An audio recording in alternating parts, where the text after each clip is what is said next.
लिखा जाता है, इसका नाम है शक्रताल। क्या नाम है? शक्रताल से पहले इसका नाम था सची तीर्थ। सची तीर्थ से पहले इसका नाम था शक्रावतार तीर्थ। समझे? शक्रावतार तीर्थे निमज्जमानाया वत्साया हस्तात् प्रभष्टम अंगुलीयकम। स्पष्ट पंक्ति है कि इंद्र और सची यहां आकर के स्नान किया करते थे इस घाट के ऊपर, इसलिए इसका नाम था शक्र तीर्थ। क्या नाम था? शक्र तीर्थ से बिगड़ हो गया शक्रताल, और शक्रताल से बिगड़ हो गया शुक्रताल। आज भी शुक्रताल ही है, शुक्रताल नहीं है। वो बाद में लोगों ने राह उड़ा दिया। वहां पर एक ज्ञानदेव नाम के हुए महात्मा, तो उन्होंने एक बरगद का पेड़ लगा दिया, वो बरगद का पेड़ बड़ा हो गया। हमारे गोधूलीपुरम अभी 12 साल पहले बना है बाबूजी। मैंने एक बरगद का पेड़ लगाया अपने घर के सामने पार्क में, इतना विशाल हो गया है उसके नीचे 100 आदमी बैठ जाए, और ये 50 वर्ष बाद कितना हो जाएगा। बरगद पीपल बहुत जल्दी बढ़ते हैं। उन्होंने प्रसिद्ध कर दिया और लोग चढ़ पड़े।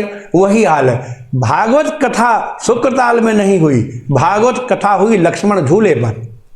अब आप ये कहेंगे आपके पास क्या प्रमाण है, क्योंकि बिना प्रमाण के तो कोई बात मानी नहीं जाती। तो आप तो ऋषिकेश जाते रहते होंगे, तो आप गीता भवन में ठहरे, काली कमली में ठहरे। आजकल वहाँ गंगा इतना शोर करती है मानो रेल आ रही हो, हर हर हर हर की आवाज आती है। कभी आवाज सुनने का अनुभव किया है? नहीं, वहाँ तो मैं ठहरता नहीं, मुझे मालूम नहीं। अच्छा, तो कभी जाइएगा तो अनुभव कीजिएगा। और लक्ष्मण झूला के ऊपर भी वैसे ही हाहाकार है, बहुत तेज आवाज है। लेकिन लक्ष्मण झूले के ऊपर आप खड़े होइए, करीब 200 मीटर इधर और 200 मीटर उधर, ऐसा लगता है मानो तालाब भरा हो, एक लहर भी वहां नहीं उठती। क्योंकि जब सुखदेव भगवान ने कथा सुनाना वहां शुरू किया और गंगा का बहुत शोर हो रहा था, तो उन्होंने ऋषियों से कहा चलो ऊपर कहीं गुफा में बैठकर कथा सुनेंगे। तो भगवती भागीरथी अमर तरंगा गंगा वहां प्रकट हो गई और कहा नहीं मुनिवर, आप यही कथा सुनाओ, हम भी श्रवण करना चाहती हैं। बोले माता तुम शोर बहुत करती हो, हम कैसे सुनावें? तो कहा लो मैं शांत हो जाती हूँ, एक भी शब्द नहीं करूंगी। और तब से आज तक गंगा वहां शांत है, एक भी लहर नहीं उठती। ये प्रमाण है इस बात का। शुक्रताल में कथा नहीं हुई, कथा हुई है लक्ष्मण झूले के पास, और वहां ऋषियों ने जगह जगह आसन लगा करके शिलाओं पर बैठ करके कथा श्रवण की थी, और वहीं राजा परीक्षित कथा श्रवण किए थे। शुक्रताल में कीचड़ और जो यहाँ पर जो है धूल भरी जगह पर थोड़े कथा हुई।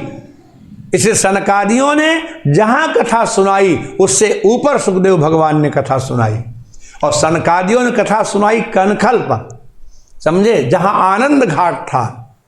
और वहां पर जब कथा सुनाने बैठे तो भाई ऐसा वक्ता हो सनकादि जैसा, श्रोता हो नारद जैसा, कथा हो भागवत जैसी, तो सुनने वाले कौन होंगे? भगुर वशिष्ठो च्यवन सरदवान।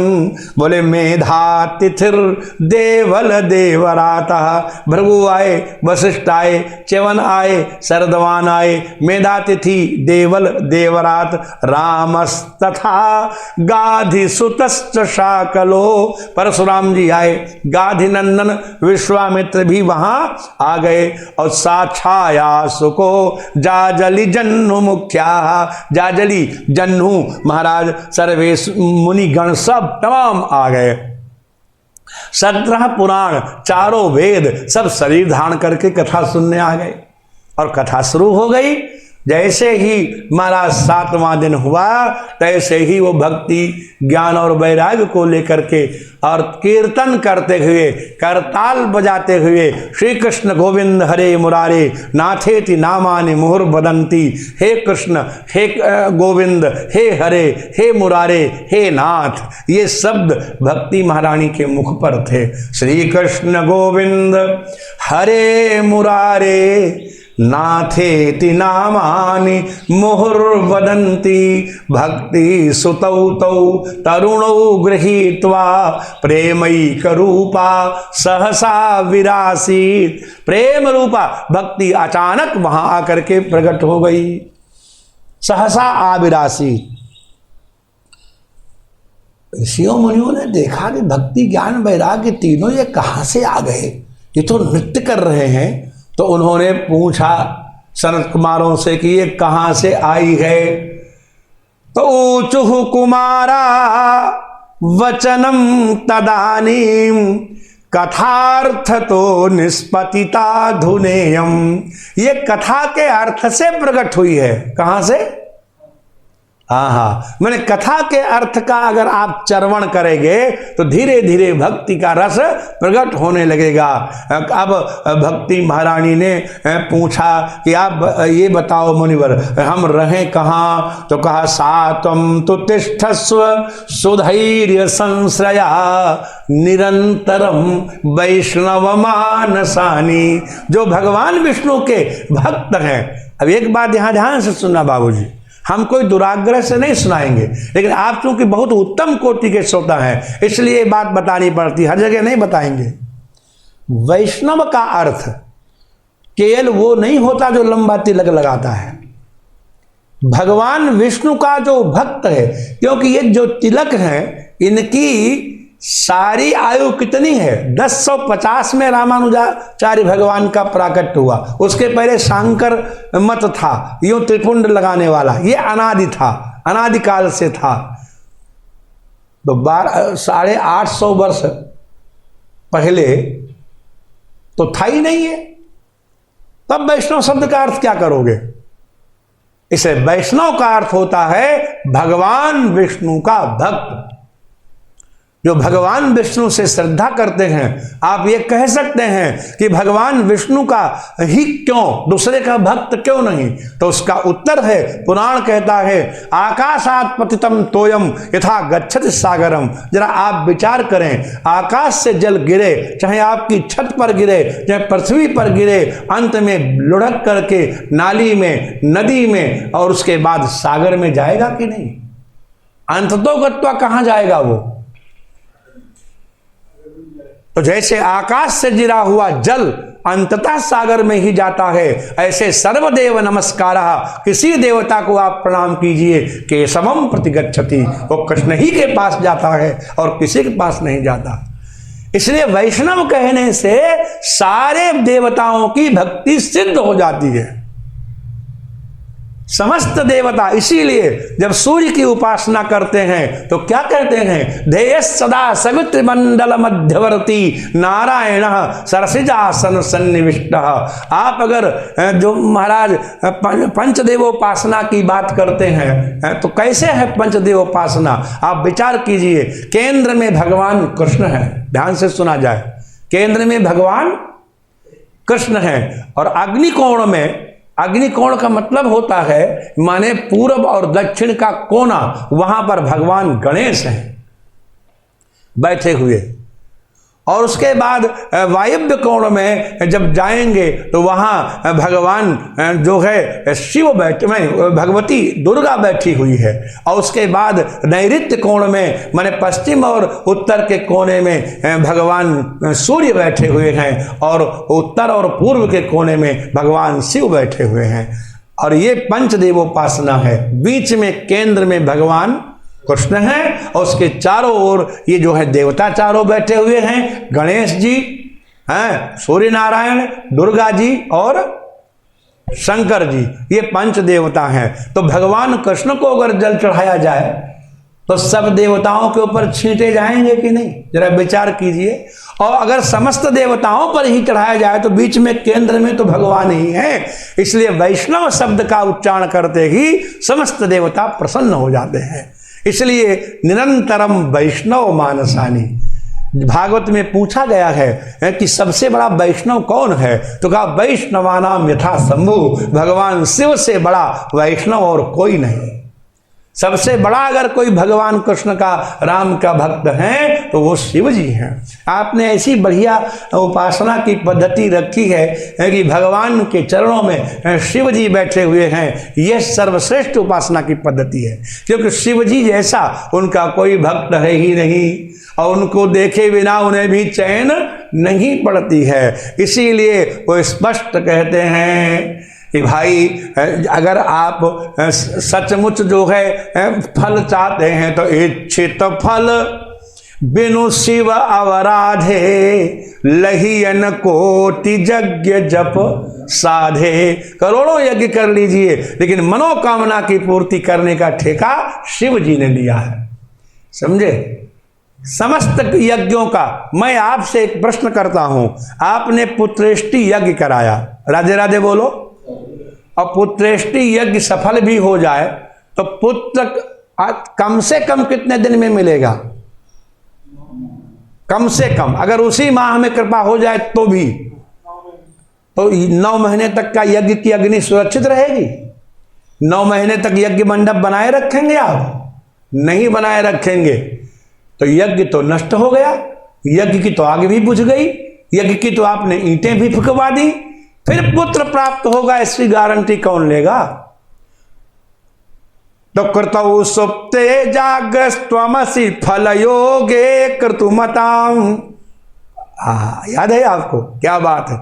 कृतौ सुप्ते, जब यज्ञ सो जाएगा तो जागृस्त्वमसि फल योगे कृतुमताम। कृतुमताम माने यज्ञ कर्तृणाम, यज्ञ करने वालों को फल योग देने के लिए हे शिव आप जागते रहते हैं। भले ही यज्ञ सो जाए, भले ही ईंटें न रहे, भले ही भस्म न रहे, लेकिन आप तब तक नहीं सोते जब तक वह फल मिल नहीं जाता।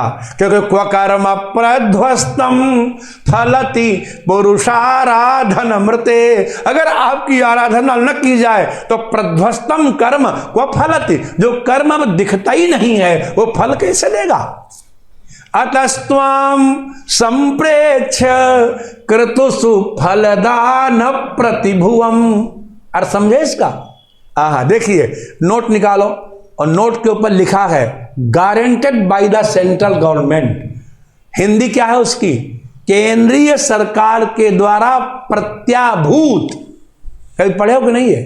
प्रत्याभूत का मतलब गारंटर, तो प्रतिभू का बना प्रत्याभूत। तो जितने कर्म किए जाते हैं उसके प्रतिभू, उसके गारंटर आप हैं। तो त्वाम प्रतिभुवम संप्रेक्ष, अतः माने इसलिए, त्वाम माने तुमको, संप्रेक्ष देख करके, कृतुसु फलदान प्रतिभुवम, यज्ञ के फलदान का गारंटर आपको देख करके सारे लोग श्रुतौ श्रद्धाम बद्ध्वा, वेद पर श्रद्धा करके दृढ़ परिकरः कर्म सुजना, कमर बांध करके लोग सत्कर्म करते रहते हैं, क्योंकि उनको पता है कि हमारे कर्म में कोई हेरा फेरी नहीं होगी। कौन है गारंटर? ये भगवान शिव हैं। और जो नहीं इनको मानेगा तो क्रिया दक्षो दक्ष कृतुपरिरसीधस्तनुभृताम मशीनाम मार्तुज्यम शरण सदस्या सुरगणा। लेकिन कृतुभ्रंशस्त्वत्तः कृतुफल प्रधान विषण्णो, बोले ध्रुवम कर्तु श्रद्धा विधुर मभिचारा ही मखा। और यज्ञ तो दक्ष ने भी किया था, फिर उसका सिर क्यों कटा? क्योंकि ध्रुवम माने निश्चित है कि कर्तु श्रद्धा विधुरम, कर्ता का अगर श्रद्धा वैधुर्य है, अगर श्रद्धा उसके पास आपके चरणों में नहीं है तो मखा अभिचारा है, तो मख ही अभिचार यज्ञ हो जाएगा। उस यज्ञ से तुम्हें कोई फल मिलने वाला। इसीलिए आपकी महिमा का महिम्न पारंते परम विदिशो यद्य सदृशी। हे शिव, आपकी महिमा का पार तो मुझे नहीं मालूम, लेकिन यदि मेरी यह स्तुति आपके गुणों के योग्य न हो तो मैं ये कहता हूं कि स्तुतिर ब्रह्मादि नाम अपि तदवसन्नास्त्वयि गिरा। तो ब्रह्मा आदि की स्तुति भी आपकी महिमा के सागर में डूब जाएगी। पूरी स्तुति तो वो भी नहीं कर सकते, पूरी तो ब्रह्मा भी नहीं कर सकते, अब पूरी मैं भी नहीं कर पाया, तो नंबर तो बराबर है दोगे, क्योंकि उसकी भी अधूरी और हमारी भी अधूरी। और यदि अपनी अपनी सब आपको प्रिय हैं, तो फिर ममापे सस्तोत्रे हर निरपवाद परिकर, तो मेरा भी यह परिकर जो हम कर रहे हैं स्तुति आपकी, तो मेरी भी आपको स्वीकार होगी। अगर अपनी अपनी श्रद्धा से जो करता है, तो इसलिए वैष्णव कहने मात्र से समस्त देवताओं की पूजा होती है। इसलिए सनकादियों ने कहा कि हे देवी, तुम वैष्णवों के हृदय में निवास करो। निरंतरम वैष्णव मानसानी, वैष्णव के हृदय माने भगवान कृष्ण के, भगवान राम के जो भक्त हैं उनके हृदय में निवास करो। तो वहाँ शिव भी आएंगे, वहाँ गणेश भी आएंगे, वहाँ पार्वती भी आएंगी, वहाँ सूर्य भी आएंगे, समस्त देवताओं का एक साथ पूजन हो जाएगा। महाराज जैसे ही यह बात कही, उसी समय आकाश से पुष्प वर्षा होने लगी। महाराज जय जयकार होने लगा, और श्याम सुंदर भक्त वत्सल भगवान जो हैं वो उसी सभा में आके प्रकट हो गए। और कैसे सज के आए महाराज, आज बनमाला पहन के आए। क्या पहन के आए?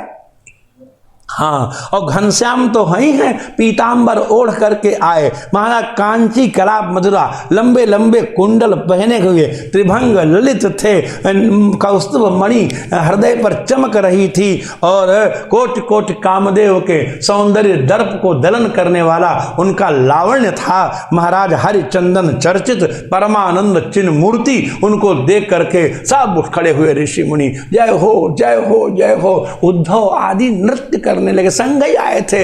आपको मालूम है कि भगवान की जब कथा होती है तो कीर्तन होता है, तो कीर्तन में कौन कौन आता है? तो प्रहलाद जी तो करताल बजाते हैं, बाबूजी क्या बजाते हैं? हाँ, और तरल गति दया चौधवा, और उद्धव जी कांसे बजाते हैं, पीतल के बड़े बड़े झांझ होती है।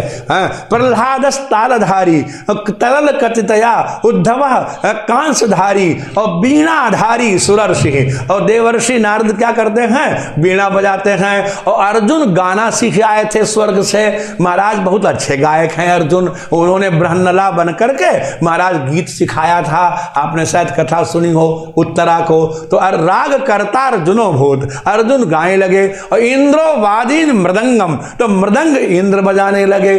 और स्वर कुशलतया, अब बीच में सनत सनंदन सनातन बीच में करें जय हो जय हो जय जय सुकरा कीर्तने ते कुमारा। महाराज इस तरह से वहां कीर्तन होने लगा। अब तो भगवान बड़े प्रसन्न हुए, उनको देख करके सब आह्लादित हुए, आंखें बंद कर ली। और जब आंखें बंद की तो भगवान वहां से अंतर्धान हो गए अपने परिकर को लेकर के, ये कृपा करके। अब आंखें खुली तो वहां नारद जी, सनकादि और वो ऋषि मुनि बैठे थे। तो नारद जी ने पूछा, ये बताओ गुरु जी हैं तो बड़े भाई, लेकिन जो कथा सुनाई तो गुरु जी हो गए। क्या गुरुदेव ये बताइए, ये कथा आपने कही, मैंने सुनी, फल भक्ति ज्ञान वैराग्य को मिला, लेकिन इस कथा में साधारण जगत का प्राणी अपने को तो कहीं पाया ही नहीं। ये तो अलौकिक कथा है कि नहीं? बोलो भाई, श्रोता कौन? देवर्षि। वक्ता कौन? सनकादि। निमित्त कौन? किसके लिए की गई? भक्ति ज्ञान और वैराग्य। तो अलौकिकोयम महिमा मुनीश्वरा सप्ताह जन्योद्य मया विलोकित। आपने अलौकिक कथा सुनाई, हम लौकिक कथा सुनना चाहते हैं कि संसार के लोग समझें कि हमारा भी कल्याण हो सकता है। इसलिए कृपा करके बताओ, अतो नृलोके ननु नास्ति किंचित् चित्तस्य शोधाय कलौ पवित्रम। चित्त के शोध के लिए कलयुग में इससे पवित्र कुछ नहीं हो सकता। इसलिए अब हम ये बताएं कि इस कथा को श्रवण करके कौन कौन लोग पवित्र हो सकते हैं, किनका किनका कल्याण। तो यह प्रश्न सुन करके उन्होंने बहुत देर चिंतन करके एक महाकुकर्मी की कथा सुनाई। आपने सुना होगा नाम, उसका नाम था धुंधकारी, है ना। उसकी कथा इसलिए सुनाई कि जितना उसने किया है कुकर्म, शायद साधारण व्यक्ति इतना कुकर्म कर ही नहीं सकता, और उसका भी कल्याण श्रीमद् भागवत से हो गया। इसलिए भागवत इसलिए सुननी चाहिए। क्यों सुननी चाहिए का उत्तर है, इसलिए सुननी चाहिए कि अंतःकरण में भक्ति, ज्ञान और वैराग्य की महाराज नृत्य किया होने लग जाती है, और समस्त अपकर्मों से, धुंधकारी जैसे से व्यक्ति मुक्त हो जाता है। जब कोई नहीं महाराज जो है उसका साधक था, तो केवल उसका भाई गोकर्ण हुआ। अब कथा संक्षेप में यह है कि तुंगभद्रा नदी के किनारे एक पंडित जी रहते थे, उनका नाम था आत्मदेव। क्या नाम था, कभी सुने होगे नहीं? अच्छा, तो आप ध्यान से सुनना, बाबूजी सुने हैं। क्या नाम था? और उनकी पत्नी थी धुंधुली। अच्छा, धुंधला का अर्थ क्या होता है? ठीक से नहीं दिखता है। और जो जीवात्मा है उसका विवाह होता है बुद्धि से। तो बुद्धि अगर धुंधली हो, बुद्धि अगर धुंधली हो तो दिखेगा कैसे भगवद अर्थ? इसलिए तुलसी बाबा कहते हैं कि पहले दर्पण को निर्मल करो। श्री गुरु चरण सरोज रज निज मन मुकुर सुधार। मुकुर माने मुकुर, मुकुर माने मिरर, मुकुर माने दर्पण। निज मन मुकुर, अपने मन के दर्पण को सुधारो माने चमकाओ, और जब चमक जाएगा तो उसमें सब भगवद अर्थ चमकने लग जाएंगे। तो आत्मदेव भले ही जीवात्मा है, ज्ञानी है, लेकिन उसकी बुद्धि जो धुंधली है वो धुंधली है, इसलिए उसको जीवात्मा के दिव्य अर्थ उसकी समझ में नहीं आते, और वो पुत्र के लिए प्रयास करती है, और वो भी पुत्र के लिए प्रयास करता है। और जब वृद्धावस्था आ जाती है, और किसी भी श्रौत स्मार्त कर्म के द्वारा, दो तरह के कर्म होते हैं, एक श्रुति कर्म और एक स्मृति कर्म, माने वेद द्वारा प्रतिपाद्य और स्मृति द्वारा प्रतिपाद्य। तो श्रौत स्मार्त कर्मों के द्वारा, जैसे पितृक्रिया आदि जो आप करते हैं, श्राद्ध आदि, ये सब स्मार्त कर्म है। और जब आप यज्ञ आदि करते हैं तो ये सब श्रौत कर्म है, समझे? तो श्रौत स्मार्त कर्मों के द्वारा भी जब उसको संतान नहीं हुई तो उसने कहा कि अब हम तपस्या करें। और जब तपस्या करने गए तो एक संत वहां बैठे हुए थे। उन्होंने देखा ब्राह्मण तपस्या तो कर रहा है, लेकिन इसके मुख पर आह्लाद नहीं है। इसके देखिए, दुखी व्यक्ति का मन भजन में बाबूजी नहीं लगता। अगर आपका हृदय कहीं खाली है, कोई कोना खाली है, तो बार बार चित्त उधर ही जाएगा। तब उसने कहा कि ये बताइए पंडित जी, आप काहे चिंतित हैं? कथम रोध, वो ब्राह्मण तप कर रहा है लेकिन उसके अश्रुपात बीच बीच में हो रहा है। तो संत को दया आई। कथम रोदिस विप्रत्वम काते चिंता बलीयसी, तुम क्यों रो रहे हो? तुम्हें चिंता क्या है? बदत्वम सत्वरम मह्यम स्वस्य दुखस्य कारणम, तो अपने दुख का कारण हमको बताओ। तो उसने कहा कि किम ब्रवीमि ऋषे दुखम पूर्व पापे न संचितम, इस जन्म में तो हमने कोई पाप किया नहीं, पूर्व जन्म के पाप से जो संचित है, ऐसे हम अपने दुख को क्या बताएं। मदीया पूर्वजास्तोयम कवोष्णम उपभुंजते। शांति पर्व में, महाभारत में भीष्म पितामह स्पष्ट कहते हैं कि गृहस्थ को अनेक पुत्रों की कामना करनी चाहिए। एष्टव्या बहवः पुत्रा, क्यों अनेक पुत्रों की कामना करनी चाहिए? यदि एकोपि गयाम ब्रजेत, उनमें से एक भी गया में चला जाए और श्राद्ध कर दे। समझे, आपकी कम्युनिटी में ज्यादातर श्रीमद् भागवत कथा श्रवण करते हैं विधि से, और फिर गया जाते हैं पितरों को लेकर के। पहले कथा सुनाते हैं, पितरों का आवाहन करते हैं, और फिर उनको लेकर कहाँ जाते हैं? गया में। ऐसी हमने अनेक कथाएं महापुरुषों की हैं। तो गया में पिंडदान करके पितरों को बड़ी शांति मिलती है, उनको मुक्ति प्राप्त हो जाती है। इसलिए पुत्र शब्द का अर्थ है पुन नामकात नरकात त्रायते इति पुत्र। पुम नामक नरक से जो मुक्त करा दे उसी का नाम पुत्र होता है। वो पिता अपने कर्म से नहीं पार हो सकता, वो पुत्र के सत्कर्म से पार होता है। इसे पुत्र की कामना करनी चाहिए।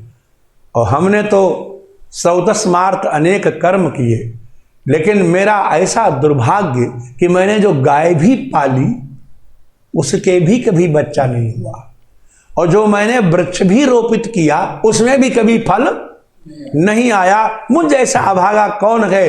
अब तो मैं प्राण देना चाहता हूं, मेरा तप में भी मन नहीं लगता। तो पहले उन्होंने उसको उपदेश दिया कि तुम पुत्र के लिए दुखी मत हो, और फिर कथाएं सुनाई। समझे क्या कथा सुनाई? बोले संतति से राजा सगर को कितना दुख मिला। संतते सगरो दुखम, 60,000 पुत्र थे बलवान, एक ही दिन में कपिल भगवान की नेत्राग्नि से भस्म हो गए। तो कहाँ सुख मिलता है पुत्र से? किसको सुख मिलता है? सुख दुख तो अपने कर्म से मिलता है। विवेक धारण करो। लेकिन उसने कहा नहीं, विवेक से काम नहीं। विवेकेन भवेत किम में, विवेक हमको न समझा। पुत्रम देहि बलादपि, मुझे पुत्र दीजिए नहीं तो हम प्राण त्याग देंगे।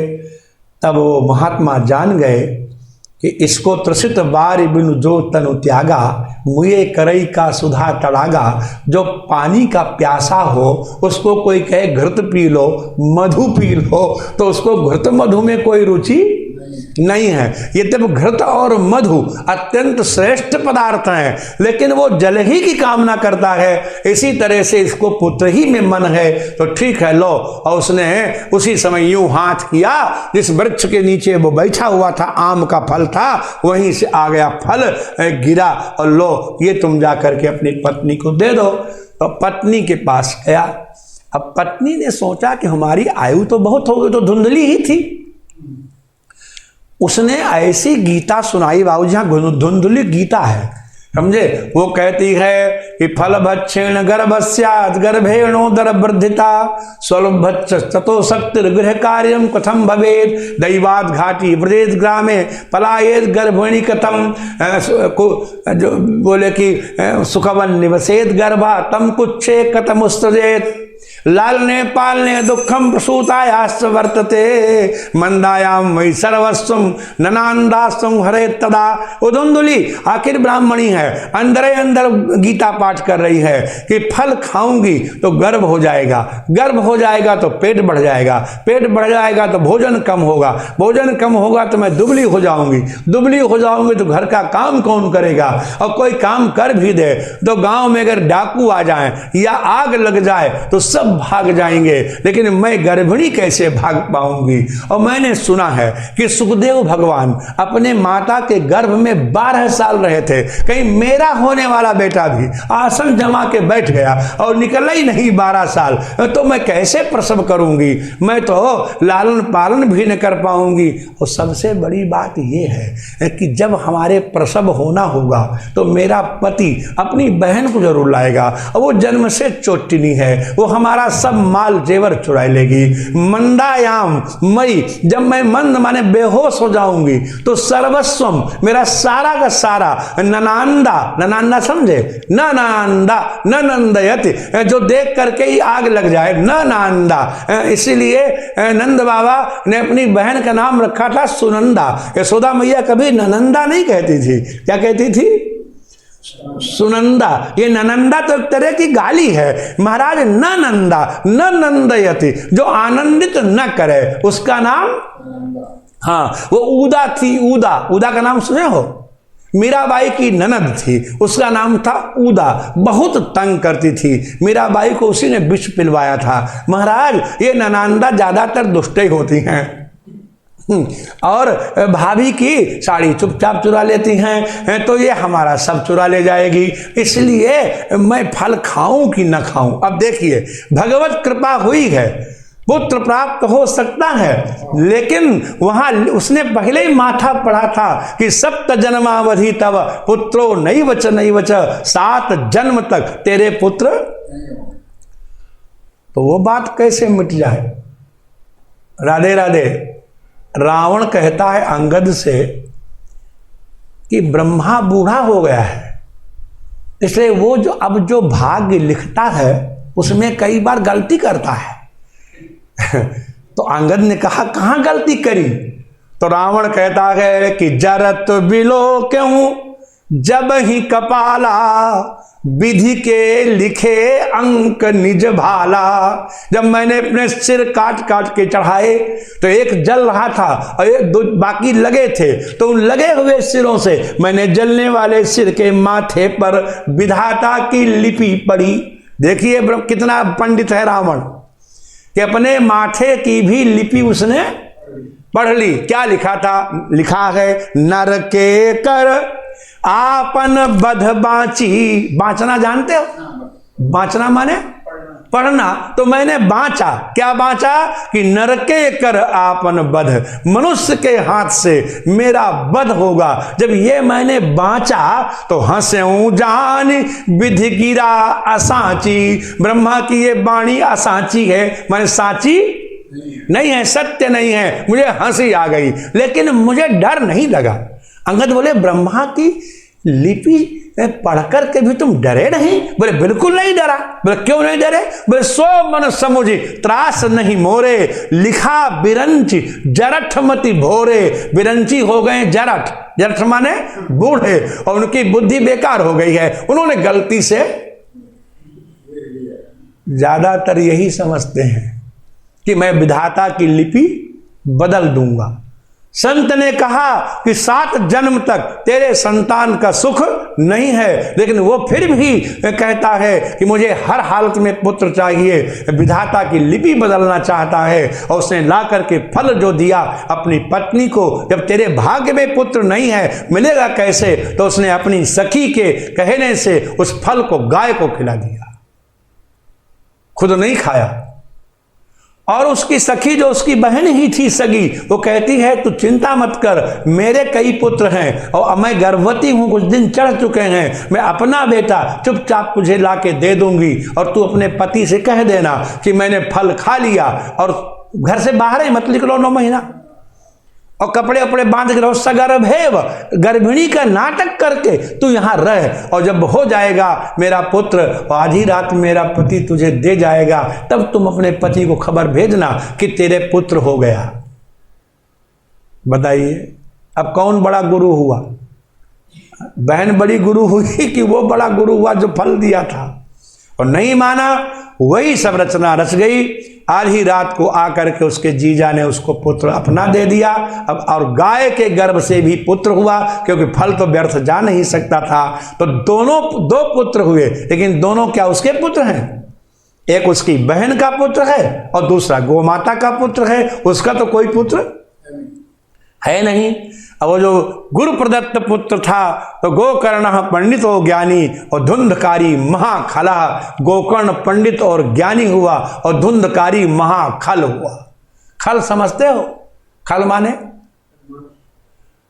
नहीं तो खल से बदमाश अर्थ कैसे निकला? सुनो, जब सरसों होती है उसमें से तेल निचोड़ लेते हैं तो खल बचता है, और खल और तेल को संस्कृत कहते हैं स्नेह। तो सारा स्नेह, सारी चिकनाई, जब आप किसी से प्रेम से बोलो तो क्या कहता है? कैसी चिकनी चुपड़ी बातें कर रहे हैं। इसका मतलब प्रेम का गुण है चिकनाई, और जो किसी से प्रेम नहीं करता, इसका सारा प्रेम निचोड़ लिया जाए, उसको खल कहते हैं। उसमें कोई चिकनाई बचती ही नहीं है। और धुंधकारी महाखला, वो तो खलों का भी खल है। वो तो कई बार जो ये स्पिलर वाले होते हैं ना, तो उसी खली को फिर पानी छिड़क के और फिर उसको डाल के निचोड़ते हैं कि कुछ निकल जाए, और उसमें जो बचा होता है बिल्कुल सूखा। महाराज ऐसा है धुंधकारी, उसको तो किसी से प्रेम नहीं है। इसीलिए जब वो बड़ा हुआ तो खेलने वाले लड़कों को उठा कुएं में फेंकने लगा, दीन अंधों को परेशान करने लगा, लोगों घर में आग लगाने लगा। जब बहुत परेशान हो गया उसका पिता, तब रोया एक दिन कि हाय, इससे अच्छा तो बंध्यत्वम तु समीचीनम, मैं बंध्या हो जाता। देखो, सबसे दुखी हो और जिसके पुत्र न हो, और उससे भी दुखी वो जिसके पुत्र हो और मर जाए, और उससे भी ज्यादा दुखी हो जिसका पुत्र हो और नालायक निकल जाए। समझे? सबसे दुखी वो होता है। अपूता उतना दुखी नहीं होता, पुत्र मृत्यु वाला उतना दुखी नहीं होता, लेकिन कुमारगी पुत्र वाला बहुत ज्यादा दुखी होता है। तब रोने लगा।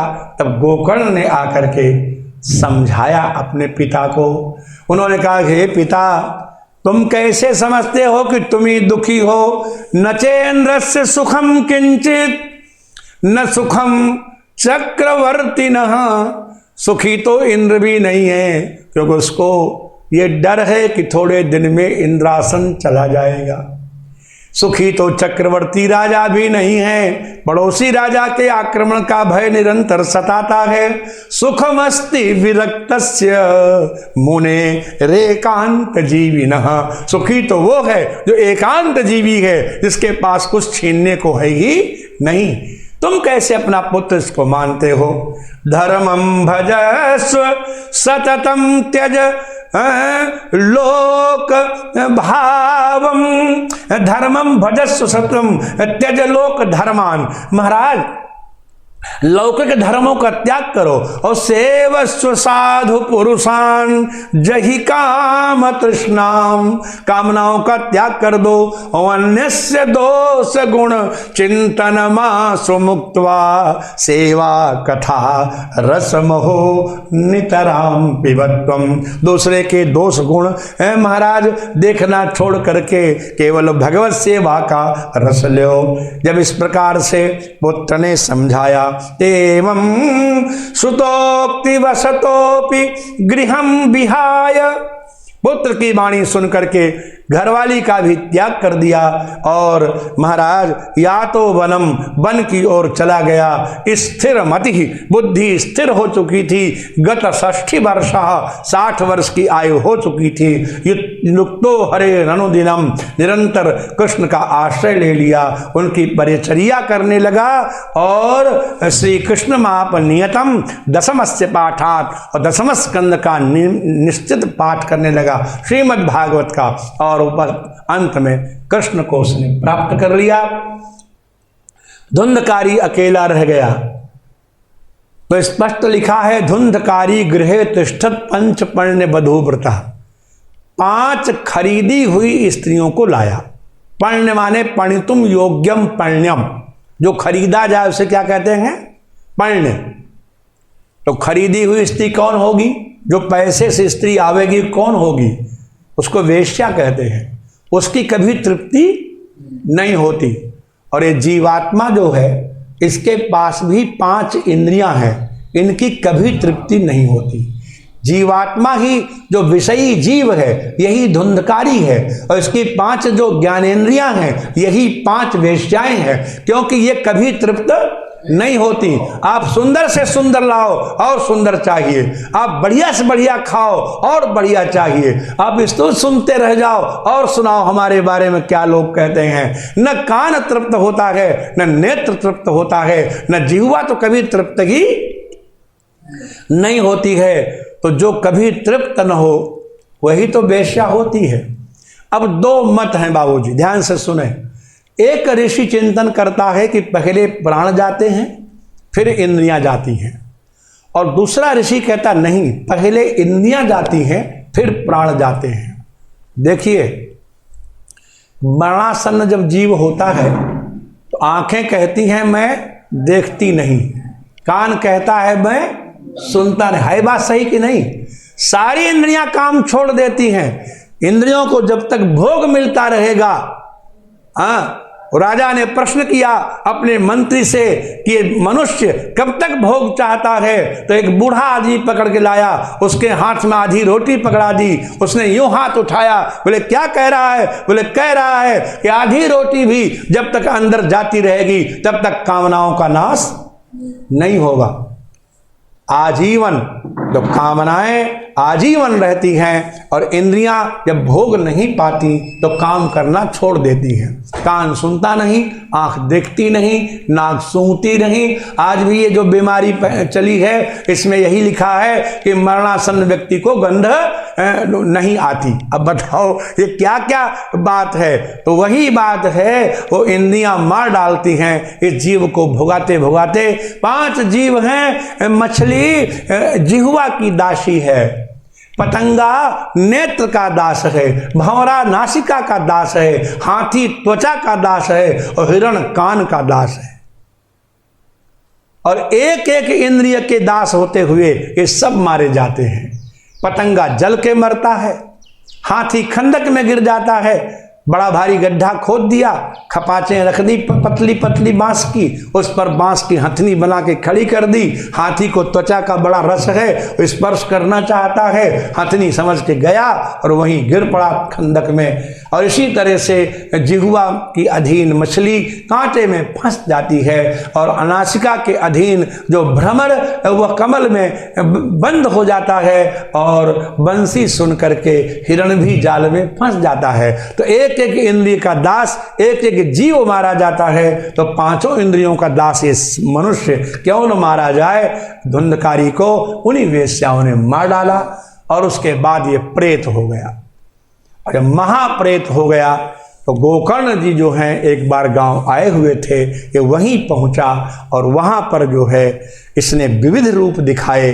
तब गोकर्ण ने इससे पूछा, उसने कहा कि मैं तुम्हारा भाई हूं, मेरा नाम धुंधकारी है, मैंने अपने ही दोष से अपना नाश कर लिया है, आप हमारा कल्याण करो। गोकर्ण ने कहा कि मैंने तुम्हारे निमित्त तो गया श्राद्ध किया था, तुम मुक्त क्यों नहीं हुए। अब यहां पर कई लोग संदेह करते हैं कि गया श्राद्ध से जब मुक्ति हो जाती है तो उसकी मुक्ति क्यों नहीं हुई। देखिए, कर्म का फल उसी को मिलता है जो कर्म पर विश्वास करता है। मैंने किया, इसका फल मिलेगा। जैसे जल्लाद मृत्युदंड देता है, लेकिन वो ये जानता है कि मैं मृत्युदंड देने वाला नहीं हूं, तो उसको उसका पाप भी नहीं लगता है। इसी तरह से जब व्यक्ति कर्म करता है श्रद्धा से, तो उसका फल उसे मिलता है। धुंधकारी तो महानास्तिक था, उसे कैसे फल मिलने वाला था। गया श्राद्ध का दोष नहीं है, उसकी नास्तिकता का दोष है। इसलिए सूर्य नारायण से पूछ करके गोकर्ण ने श्रीमद् भागवत की कथा उसको सुनाई प्रेत को, और वो प्रेत उस कथा को श्रवण करके ही बांस के छिद्र में बैठकर 7 दिन में 7 गांठों को तोड़ करके दिव्य रूप धारण करके प्रकट हुआ। उसने प्रणाम किया कि मैं धन्य हुआ हूँ जो यह कथा श्रवण की। धन्या भागवती वार्ता प्रेत पीड़ा विनाशिनी, प्रेत की पीड़ा को नष्ट करने वाली ये भागवत कथा धन्य है। ये कथा बड़ी सुंदर है। आज प्रथम दिन है तो आप विराम करते हैं इसी समय, 12:30 बज गया है। आपको जैसा रहे। हाँ ठीक है। और कल फिर ठीक 10 बजे प्रारंभ हो, ऐसा योग बनाया जाए। गोविंद जय जय गोपाल जय जय गोविंद गोपाल जय श्री राधा रमण हरि गोविंद जय जय राधा हरि गोविंद जय जय गोविंद जय जय गोपाल जय जय गोविंद। बोलिए श्री बांके बिहारी लाल की जय। आरार्तिक्यम। हाँ और भी है ना कंपनी पर, एक तो ये एक और टीचर वाली है ना, तो वहाँ दीजिए ना पंडित जी, वही वाली दीजिए ना। ऐसा तो नहीं यहाँ आपकी करती है, फिर आप करती कर। हाँ एक ही बात है, तो भागवत जी भगवान का ही रूप है। साथ साथ ही करिए ना। हाँ साथ साथ ही कर लेंगे।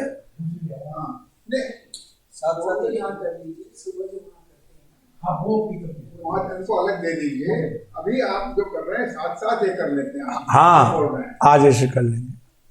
एक दो यहाँ 2 बार यहाँ घुमा दीजिए कर लीजिए बस।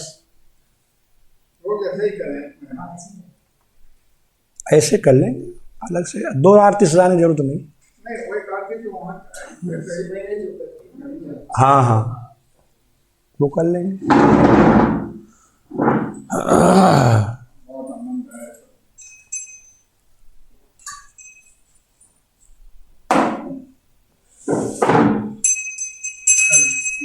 हरि ओम इदगुं हविः प्रजननम में असुर शरीरगुं सर्वगुं स्वस्ते आत्मशनि प्रजाशनि पशुशनि अवैशनि अग्निः प्रजां बहुलां मे करोतु अन्नं पयोरेतो अस्मासु। ओम चंद्रमा मनसो जात कक्षोः सूर्यो अजायत श्रोत्राद् वायुश्च मुखादग्निरजायत।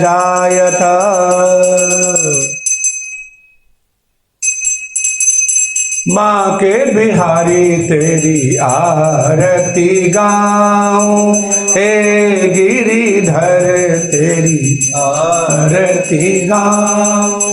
चरणों से निकली है गंगा प्यारी, इसने सारी दुनिया तारी। उन चरणों में मैं शीश नवाऊं, श्री बांके बिहारी तेरी आरती गाऊं। नाथ दास के दास नाथ, सुख दुख जीवन प्यारे साथ आप हो। श्री चरणों में बलि बलि, श्री बांके बिहारी तेरी आरती गाऊं। श्री हरिदास के प्यारे तुम, मेरे प्यारे जीवन, उन चरणों पे शीश नवाऊं, श्री बांके बिहारी तेरी आरती। मेरे नंदन नंदन तेरी आरती गाऊं। कर्पूर गौरम करुणावतारम संसार सारम सदा वसंतम हृदयारविंदे भवम भवानी सहितम। त्वमेव माता च पिता त्वमेव बंधो त्वमेव विद्या द्रविणं त्वमेव मम देव देव।